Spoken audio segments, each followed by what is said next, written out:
everybody, Jennifer Moore back here with another Sewing Report vlog. I don't know about you, I've had a super crappy week overall. I desperately need today so that I can recharge, get some things done, maybe try to unwind a little bit. Do you ever need those days? Last night I was so desperate I actually drank a can of James's Miller Lite beer. Miller Lite beer. I don't drink beer, but at the time, that thing was like rocket fuel. I felt so much better, and it really kind of helped me to forget about some of the downer moments of the week. So, yeah, just keeping it real here, and I wanted to give you an update. Last week, I showed you the car seat carrier that I sent to my friend Emily. Well, she has received it, and she loves it. I don't think she's tried it on the carrier yet, so we'll have to see if it fits, but she seemed really happy with it, so I was very excited to make that for her. On the other hand, there's another project that's not done.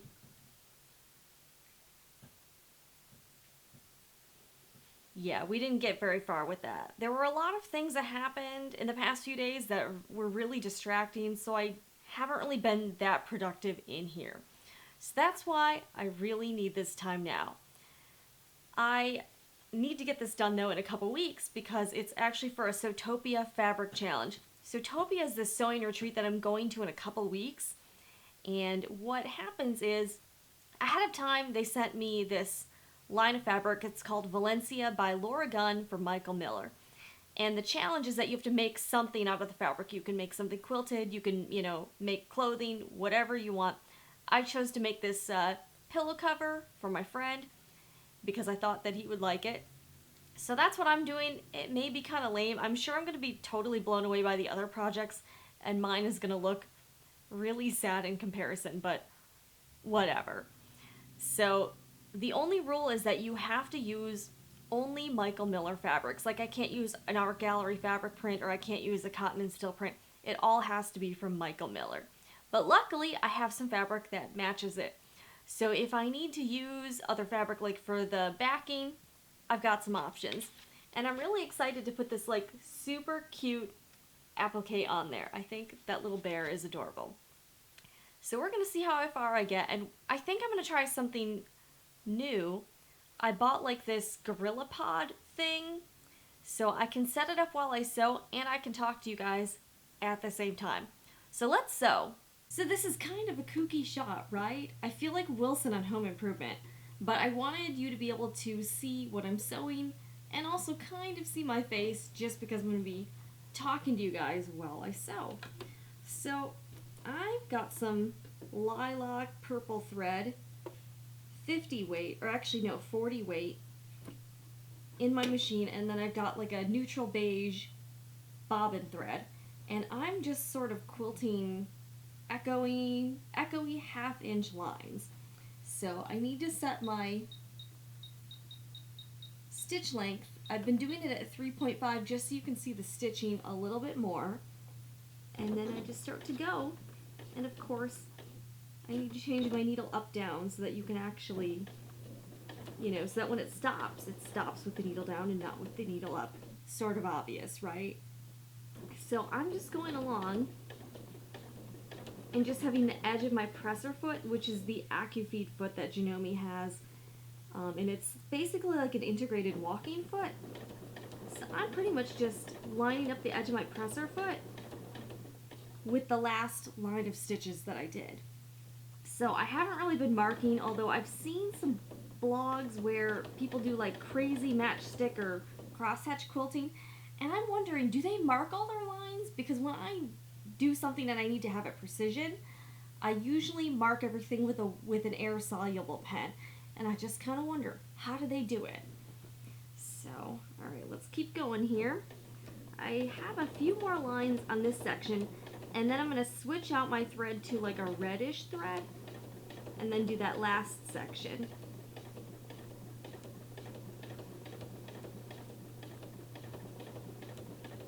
And you can tell I'm really not going very fast. I can't sew both accurately and fast.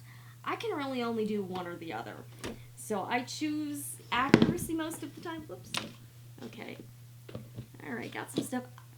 You can't really tell in this shot, but the rest of this room looks like a tornado came through or like it was robbed. I had to move around a lot of stuff to have the camera be right there. So this is kind of a new experiment, so I'm still getting the hang of things. Alright, and I think I estimated the half-inch line to be about right. So I just pivoted, and then we're going to start the second echo line. And then when I get to the end, I actually haven't been like cutting the threads. I just quilt off of the off and onto the batting, and then I just turn it around, just to kind of make it easier and a little bit more convenient. Because I don't really want to have to cut threads every time I reach a new line. And I did use some basting spray for this project and some pins just to keep it all in place. But I will be honest, I don't really like basting spray because whenever I try to use basting spray on something, it gets all over the freaking place. I can't clean it up, and then like the carpet is sticky forever, and I personally, no offense, I just don't like basting spray. You know, it gets everywhere and it just drives me crazy. Alright, so let's do another line. Okay. And I'm going to take out one of the pins just because I, don't really need this anymore. Wow, and I don't know, but every time I sew, if something, once my fabric goes through the feed dogs and goes to the other side, it tends to attract whatever else is sitting there, like some other scrap fabrics, and they always end up on the floor. So I don't know what's going on with that, but that also drives me crazy.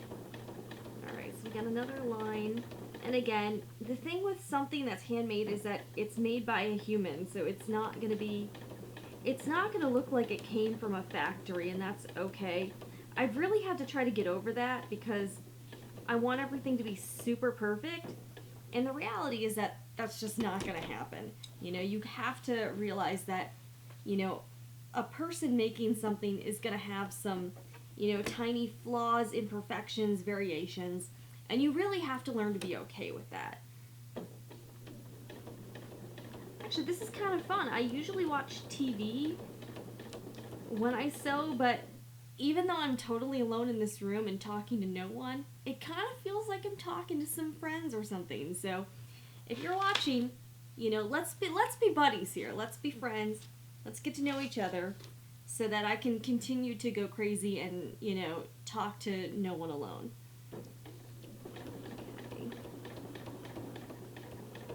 Oh, I feel so much better already. I was talking to Mary Fons a few weeks ago, and we just had the best conversation about being a maker and about what kind of, intangible benefits sewing really has. And I really wish more like young professionals like me would sew, because I feel like once I started sewing, I had an outlet for all the stress and, all the anxiety that I have, and, it really just helps, keeps you feeling peaceful, and it gives you peace. So if you're thinking about, trying to find something, to help you become a better person and to learn a new skill, I would highly recommend sewing. I honestly feel like it's changed my life for the better. Let's see here. We're going to start another line here. Actually coming out pretty good. I love echo quilting. I took a class a few years ago with a woman named Deb Karasik. She's kind of known for her amazing paper piecing and her crazy quilting, and I had brought a sort of like a placemat I had made. You needed to bring a sample to class that was quilted because the class she was teaching was actually about binding, and I'll never forget this moment. She was like, "Whose project is that?" And I didn't know she was talking to me, but she was talking about my placemat. And she actually told me that my quilting totally rocked. And at this point, I'd really only been sewing for less than a year. So to hear that from some sort of award-winning quilter just felt amazing. So I love when people lift other people up and encourage each other in their pursuits. There we go. Actually, we're getting close to being done with this section. I feel pretty good about this, actually. And actually, I like the way the quilting is coming out in this project. I think it looks pretty cool.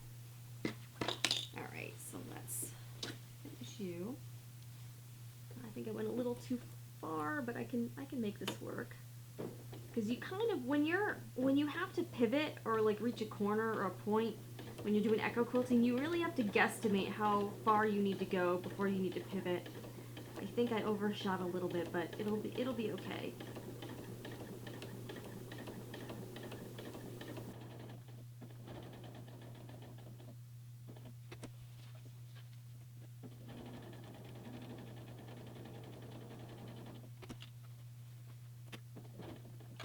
As I get started on this last section, the red section as I'm calling it, I've got another story for you. After I kind of discovered Snapchat and then I started posting some Facebook status updates about, how awesome it was, and I also included a link to one of Casey Neistat's vlogs about how Snapchat is murdering Facebook pretty much. Susie Williams of the famed Susie Quilts Instagram account and blog, she apparently saw it and tried Snapchat, and now she's crazy about Snapchat. She loves Snapchat. So that was kind of hilarious, and she posted some funny pictures about Snapchat. So if you don't follow Susie, you should follow her at Susie Quilts on all social media handles. And I got to meet her at QuiltCon, and she was totally down for doing an interview with me for SewingReport.com. And I was just struck by how genuine and authentic this gal really is. She's probably one of the coolest people I've ever met in my life, but she doesn't act like she's cool. She is like totally unaware of how amazing she really is. Her quilts are just breathtaking, and she really just has like a very, very good outlook on life. And I just like how she, approaches her work life and her personal life. And I really admire her as a quilter, and as a friend. So I just think it's hilarious that she, again, she was like me, where she thought Snapchat was, not really something for her, and now she's all about it. So she is on Snapchat as Susie Quilts. I am on Snapchat as Sewing Report. So if you're not on it, or if you are, get the app, and if you are already, make sure to follow me at Sewing Report and Susie Quilts. So, alright, anyways, back to our regularly scheduled programming. Let's finish up this red section here.